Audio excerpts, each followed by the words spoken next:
Hello,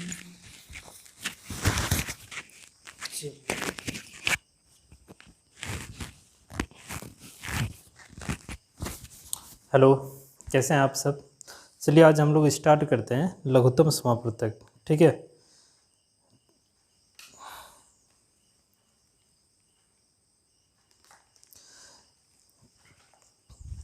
पिछले class में आप लोगों को हम क्या बताए थे, एचसीएफ के बारे में आप लोगों को पिछले क्लास में बता चुके हैं। और आज हम लोग जो पढ़ने जा रहे हैं वो है हम लोगों का लघुत्तम समापवर्तक।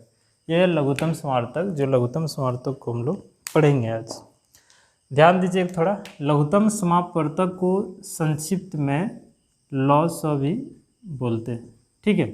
अब इसका मीनिंग, लघुत्तम मतलब क्या होता है, लोवेस्ट। लघुत्तम मतलब क्या होता है, लोवेस्ट। ठीक है। छोटा, लघुत्तम मतलब होता है छोटा।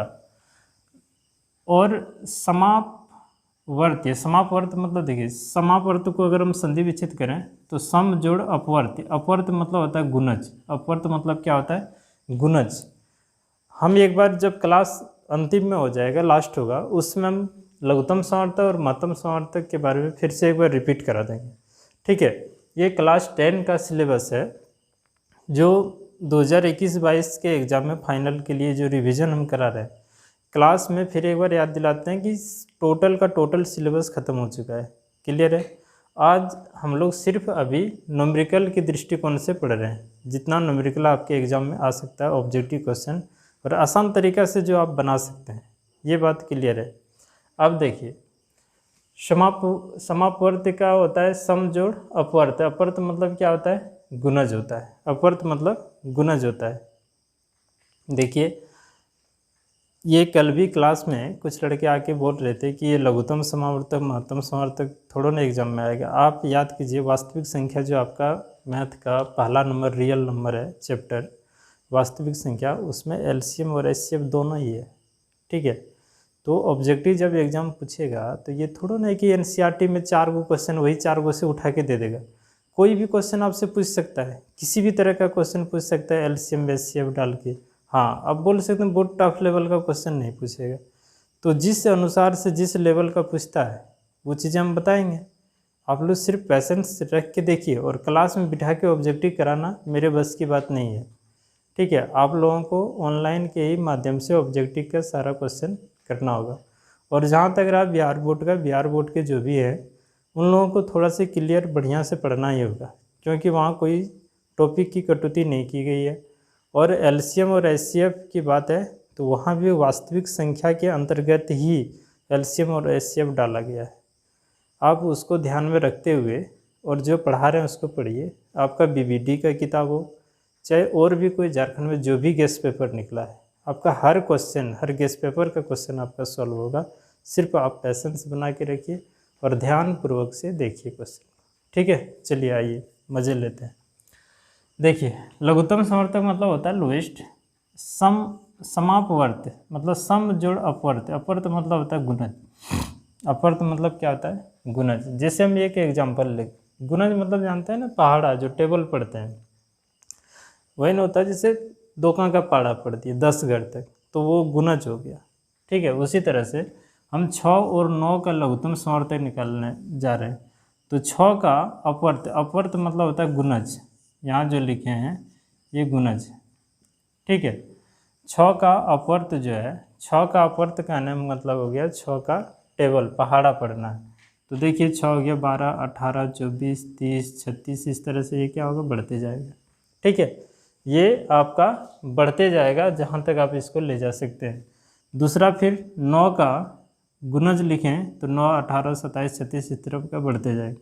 समापवर्त मतलब क्या होता है, समापवर्त मतलब होता है कि जो भी यहाँ गुणज लिखे हैं, जो भी अपवर्त लिखे हैं, ध्यान दीजिएगा, समापवर्त मतलब होता है जो भी अपवर्त लिखे हैं यहाँ, उसका जो कॉमन आएगा ना, उसी को हम लोग बोलते हैं समापवर्त।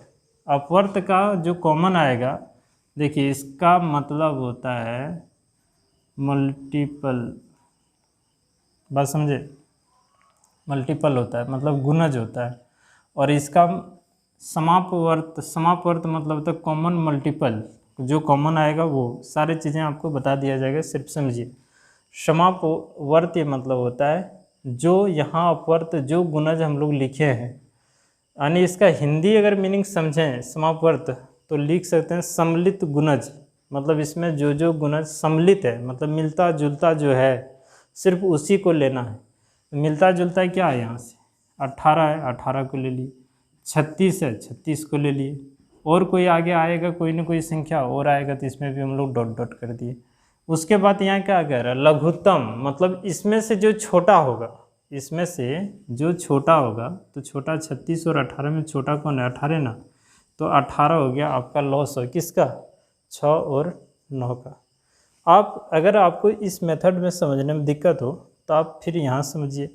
लघुत्तम समापवर्तक को हम लोग शॉर्ट में लॉस बोल सकते हैं और इसका इंग्लिश मीनिंग होता है LCM मतलब लोवेस्ट कॉमन मल्टीपल। इस बात को ध्यान दीजिए। हम यहाँ से फिर से आपको समझाने की कोशिश करते हैं और आशा करते हैं कि आपको समझ में आएगा 100%। देखिए लोएस्ट कॉमन मल्टीपल, मल्टीपल मतलब होता है कि जैसे यहाँ 6 है ना तो ये सब 6 का मल्टीपल हो गया मतलब गुणज हो गया, 6 का टेबल हो गया, पहाड़ा हो गया, तो 6 का गुणज लिख दिए, फिर 9 का भी गुणज लिख दिए। मल्टीपल मतलब वही होता है गुणज, तो गुणज हम लोग इस तरह का तैयार किए। उसके बाद क्या होता है कि इसके जस्ट बगल में क्या है कॉमन शब्द लिखा हुआ है। कॉमन शब्द मतलब ये होता है कि इसमें से मिलता जुलता जो है ना उसको उठाना है। मिल रहा है क्या 18 दोनों में, तो 18 को लिख लिए, फिर क्या मिल रहा है 36, 36 को लिख लिए, और कोई संख्या आगे बढ़ते जाएंगे तो आपको और मिलेगा कोई संख्या तो इधर रखना है। उसके बाद यहाँ बगल में जस्ट इसके बगल में क्या है लोवेस्ट, लोवेस्ट मतलब छोटा, तो कह रहा है कि इसमें से जो छोटा होगा ना वही उसका लॉस होगा, तो इसमें से छोटा क्या है 8। बात समझ में आया। अब फिर से हम लोग क्वेश्चन यहाँ एक उदाहरण लेके रखे हैं, इसको देखते हैं। यहाँ कह रहा है कि 6 का गुणज, 6 का गुणज हम लोग लिखिए। 6 का गुणज मतलब मल्टीपल, 6 का टेबल पढ़िए।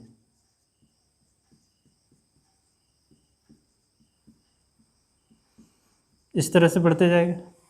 8 का भी पढ़िए, 8 का गुणज, 8 का टेबल पढ़ लीजिए। जैसे 8 का 8, 16, 8 3 24 है ना, 8 चौक 32, 8 पंचे 40, ऐसे नहीं पढ़ेंगे। उसके बाद क्या 12, 12 का भी आप टेबल लिख लीजिए।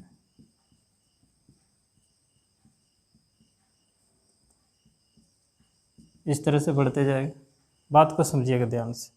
उसके बाद क्या है समापवर्त, समापवर्त मतलब अपवर्त हम लोग लिख लिए, गुणज लिख लिए, समापवर्त, समापवर्त मतलब होता है कॉमन। तो इसमें से कॉमन क्या आ रहा है 6, 8, 12 में से इसमें ये जो गुणज लिखे हैं इसमें कॉमन क्या क्या आ रहा है, तो जो कॉमन आ रहा है हम उसे चुनते हैं। कॉमन क्या आ रहा है देखिए, कॉमन कॉमन इसमें 6, इसमें कहीं 6 नहीं मिलेगा, यहाँ 12 है इसमें 12 नहीं मिल रहा है। क्या आपका कॉमन आ रहा है देखिए, यहाँ 24 है, यहाँ भी 24 है, यहाँ भी 24 है, तो ये 24 कॉमन आया। और क्या कॉमन आ रहा है, तो और कॉमन जो है, और आगे हम लोग जैसे पढ़ते जाएंगे तो कॉमन तो और कुछ ना कुछ मिलेगा। और यहाँ हो जाए कितना 42, बढ़िए इसको हम लोग और बढ़ाएं, ऐसे और बढ़ेगा 42, 48 हो गया।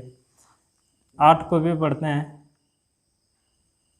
48 मिलेगा है ना। अब देखिए फिर हमारा कॉमन क्या आ रहा है, यहाँ 48 है, यहाँ भी 48 है, तो कॉमन निकल के आया 48। और आगे बढ़ेंगे तो और चीज़ें मिलेगा। उसके बाद यहाँ देखिए ये मल्टीपल हुआ गुणज, यहाँ का गुणज आएगा कॉमन, कॉमन के बाद क्या है लोवेस्ट, तो इसमें से जो छोटा है, छोटा क्या है 24, तो 24 हो गया आपका LCM। ठीक है, मतलब लघुत्तम समापवर्तक। मेरे ख्याल से आप लोग समझे होंगे, एक बार और हम आप लोगों को समझाने की कोशिश करते हैं। देखिए लघुत्तम समापवर्तक, लघुत्तम समापवर्तक, समापवर्त मतलब क्या होता है, समापवर्त संधि विच्छेद करें तो सम जोड़ अपवर्त, अपवर्त मतलब होता है गुणज, गुणज मतलब पहाड़ा, जो पहाड़ा हम लोग पढ़ते हैं।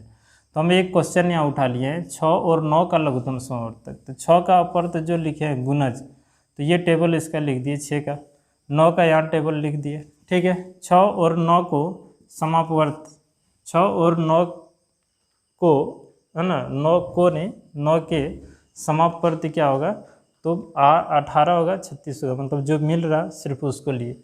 उसके बाद क्या कह रहा है कि लोवेस्ट, लघुत्तम, लघुत्तम मतलब होता है छोटा, तो इसमें से छोटा जो हुआ वही हो गया आपका लॉस हो। एलसीएम का मीनिंग होता है lowest common multiple. Lowest common multiple मतलब ये गुना टेबल लिखे, उसके बाद कॉमन, इसमें से जो कॉमन आ रहा है उसको लिख लिए, उसके बाद यहाँ क्या बगल में लोवेस्ट, तो इसमें से जो छोटा है उसको लिख लेंगे, वही हो गया हमारा आंसर। बात समझ में आ गया। चलिए और एक दो इसमें लघुत्तम समवर्तक निकालने के मात्र 2 ही मेथड है, उन मेथड को हम सिखाते हैं आपको,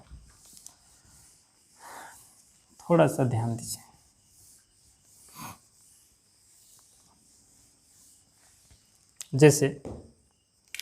जैसे कोई भी हम ले लेते हैं क्वेश्चन, किसी भी क्वेश्चन के बारे में बोले, जैसे 12 हो गया, मेथड तो ऐसे 3 होगा। पहला मेथड हम लोग सीखे क्या, सुनिए, गुणज अपवर्त्य विधि, इसको हम लोग अपवर्त्य विधि बोलेंगे या गुणज विधि,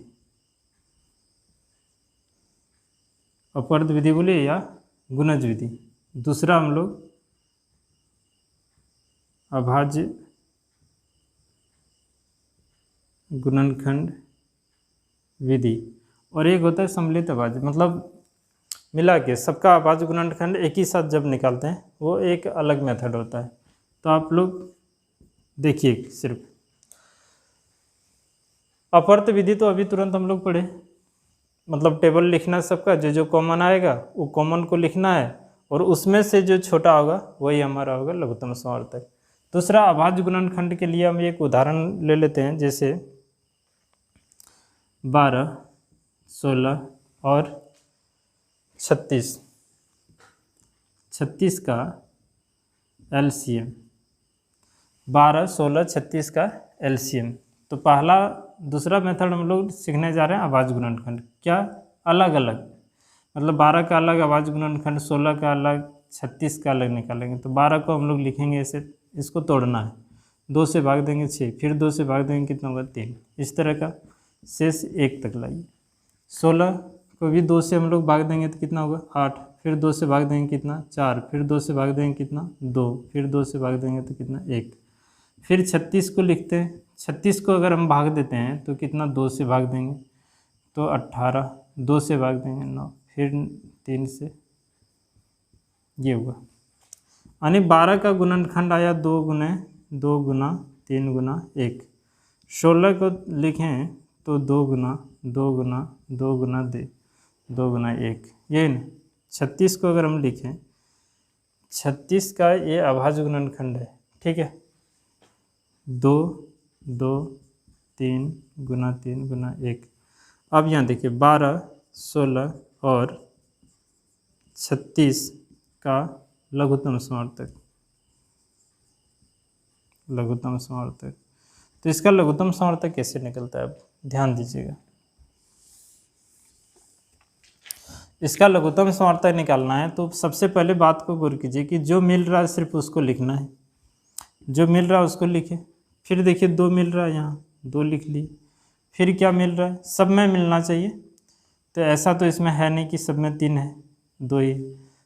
तब यहाँ क्या करना है कि कम से कम 2 में भी मिले उसको भी लेना है। लघुत्तम महत्तम समवर्तक में क्या होता था कि जो जो मिल रहा था ना सिर्फ हम उसी को लेते थे, जो जो मिलता है सिर्फ उसी को लेते हैं। लेकिन लघुत्तम समवर्तक में जो मिल रहा है उसको तो लेना ही है, बाकी जो है उसमें कम से कम, जैसे यहाँ 3 नंबर आपके पास है, 1 2 3, इन तीनों में से किसी 2 में भी अगर कोई नंबर मिल रहा है ना तो उसको आप लीजिए।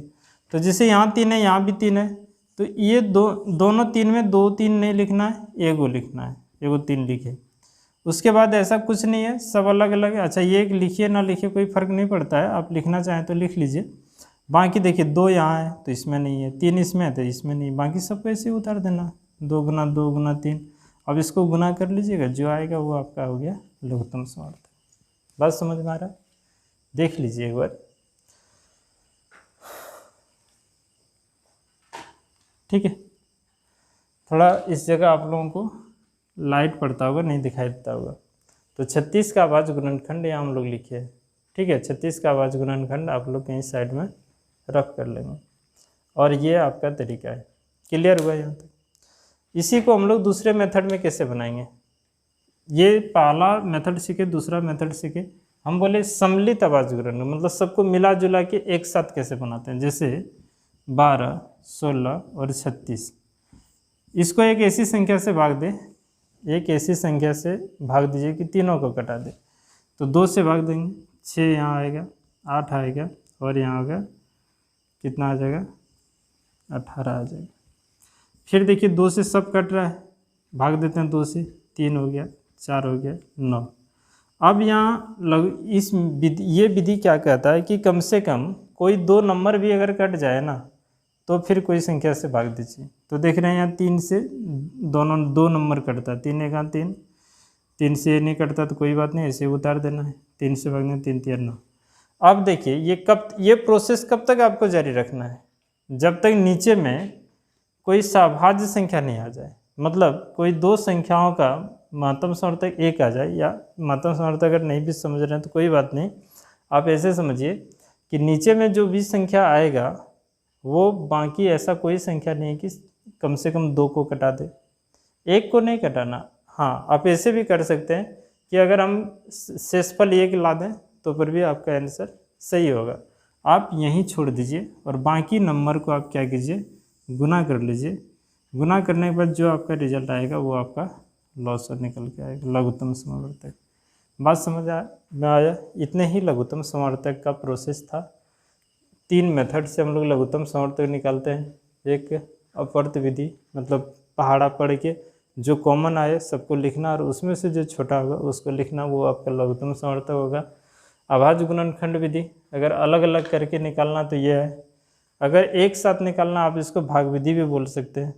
तो एक साथ निकालना तो सबको ऐसे लिखेंगे, और इसमें से किसी 2 से भी अगर कोई संख्या कट रहा है, कम से कम 2 नंबर कटना चाहिए, उसको भाग देते लाएंगे प्रोसेस में, अंतिम तक लाना है आपको, ठीक है। और सबको अगर हम गुना करेंगे जो भी रिजल्ट आएगा वो लघुत्तम समवर्तक का आएगा, ठीक है। इससे रिलेटेड बहुत सारे क्वेश्चन हम लोग पढ़ेंगे। अभी तो ये सिर्फ आप लोगों को इंट्रोडक्शन बता रहे हैं। हम ये बोलना चाह रहे थे कि थोड़ा सा पिछले क्लास में आप लोगों को एचसीएफ के बारे में बताए थे। जैसे हम यही नंबर की बात करें तो इसमें हम लोग एचसीएफ और एलसीएम दोनों निकालना चाहें तो कैसे निकलेगा, थोड़ा एक बात गौर कीजिएगा। इसमें एचसीएफ इसी में अगर निकालना है 12 36 का मौसो, एचसीएफ को मौसो बोलते हैं, एचसीएफ। और इसमें से अगर हमें मौसो निकालना है तो मौसो मतलब क्या होता है, देखिए महत्तम समवर्तक। तो जो जो मिल रहा है सिर्फ उसी को लेना है। लघुत्तम में क्या होता है कि जो मिल रहा है उसको भी लेना है, जो नहीं मिल रहा है उसको भी लेना है। इसमें जो मिल रहा है सिर्फ उसी को लेना है, मतलब 2 और 4, 2 के लिए मतलब 4 हो गया इसका महत्तम समवर्तक। अगर इस मेथड से देखा जाए कल की विधि में तो इसमें महत्तम समवर्तक क्या होगा, तो इसमें महत्तम समवर्तक ये हुआ कि जो इधर से कॉमन निकल के आया है 2, 2 और 3, यहीं तक आपका महत्तम समवर्तक है। मतलब सॉरी ये 3 नहीं होगा। क्यों नहीं होगा? महत्तम समवर्तक का रूल है कि ऐसा नंबर लेना है कि सबको कटा दे, इसमें ऐसा नंबर लेना है कि सबको कटा दे। इसमें ऐसा 3 जो है ना, 3 4 को तो नहीं कटा रहा है, इसीलिए हम इस 3 को नहीं लेंगे महत्तम समवर्तक में, एचसीएफ में। तो एचसीएफ इसका निकल के कितना आएगा, 4। 2 गुना 2 करेंगे तो 4। अब बात को थोड़ा सा फिर से समझिए।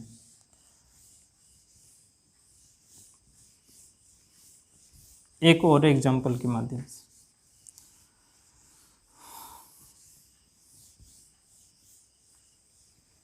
देखिए, जैसे छोटा सा उदाहरण लेते हैं। जैसे 12 और 16, 12 और 16 का अगर हम एलसीएम और एचसीएफ निकालें, कोई भी मेथड से आप निकालिए, आपके पास बहुत तरह का मेथड है। अच्छा एक बताइए, एचसीएफ निकालने का तो 2-3 मेथड आप पढ़ चुके हैं। अगर नहीं पढ़े हैं तो इसके पहले वाला वीडियो में पढ़ाया गया है, आप उसे देखिए, फिर इसे देखिए। फिर इसी चैप्टर का वास्तविक संख्या का, हम लोग जो चैप्टर पढ़ रहे हैं क्लास 10 का, यह है रियल नंबर। इसमें बहुत चीज़ें पढ़नी है हमें अभी, तब जाके आपका ऑब्जेक्टिव क्वेश्चन क्लियर हो पाएगा। देखिए इसका लघुत्तम समवर्तक निकालना इजी वे में बनाइए। जैसे हम 2 से भाग देंगे, शेषफल ये आएगा, फिर 2 से भाग देंगे 3 और 4 आया। अब देखिए ये तो कट नहीं रहा है किसी से, तो ये 2 नंबर जो आया ना इसको हम सिर्फ एचसीएफ बोलेंगे, ठीक है। और एलसीएम किसको बोलेंगे, तो इन दोनों को तो लेना ही, एलसीएम में ये 2 नंबर को तो लेना ही है, 2 गुना 2, बाकी इन नंबर को भी लेना है, मतलब इन नंबर को भी लेना है 3 गुने 4। टोटल मिला के अगर हम गुना कर दें तो जो भी बन के आएगा वो हमारा आएगा लघुत्तम समावर्तक। बात क्लियर हुई।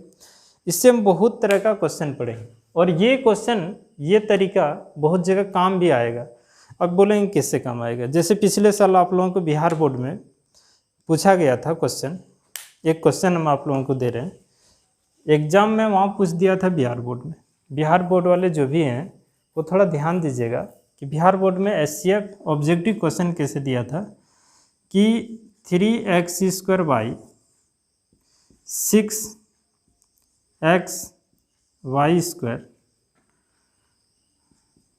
सॉरी 12xy, और ये बोला था कि इसका जो है ना एचसीएफ क्या होगा। एचसीएफ मतलब सीधा सीधे आप जानिए, एचसीएफ मात्रा से आता है कि इसमें से कॉमन क्या क्या निकल के आ रहा है, तो जो जो कॉमन निकल के आएगा वही तो आपका आंसर होगा। इनमें से जो जो कॉमन निकल के आएगा वही क्या होगा, आपका आंसर होगा, एचसीएफ निकलेगा। तो इसमें से कॉमन क्या निकल के आ रहा है, देखिए 3 यहाँ है, 3 लिखिए, 3 से भी भाग लग रहा है तो 3 निकाल लीजिए, 3 तो निकल गया, 3 से भी कट रहा है, यानी 3 से भाग दिए तो 3 का 3, 3 से यहाँ भाग दिए कितना, 3 दूने 6, 3 चौक 12, यहाँ भी x है, यहाँ भी x है, यहाँ भी x है, तो यहाँ से एक x निकाले तो इसके पास बचा 2x है, x² मतलब 2x, एक x बचा, यहाँ x निकल गया, रहने दीजिए, यहाँ से भी x निकल गया, y है तो y निकाल लीजिए, तो y ये ख़त्म हो गया, यहाँ से ये निकल चुका है, x निकल चुका, 2 का y में एक y निकल गया तो यहाँ बचा y, यहाँ से कुछ नहीं, सिर्फ 4 बचा, तो हमारा एचसीएफ निकल के आ गया 3xy। और एलसीएम की बात करें तो एचसीएफ भी लेना और बाकी इधर जो शेष बचा है इसको भी गुना कर लेंगे, एलसीएम निकल जाएगा। इसमें बहुत चीज़ें सीखनी है आपको, बात समझ में आ रहा है, एकदम गहराई से पढ़ेंगे, टेंशन मत लीजिए। थोड़ा सा आप इसको आज इतना तक ही रहने देते हैं, इसे रिवाइज करेंगे और फिर हम लोग कल पढ़ेंगे, इसी टॉपिक पे चर्चा करेंगे, एलसीएम और एचसीएफ से कुछ क्वेश्चन बनाएंगे। उसके बाद फिर हम लोग नंबर सिस्टम पे आते हैं। नंबर सिस्टम जब पढ़ेंगे तो आपके रियल नंबर का कोई भी क्वेश्चन नहीं छूटने वाला है, ये हम आपको विश्वास दिलाते हैं। ठीक है, बाय, आज इतना ही।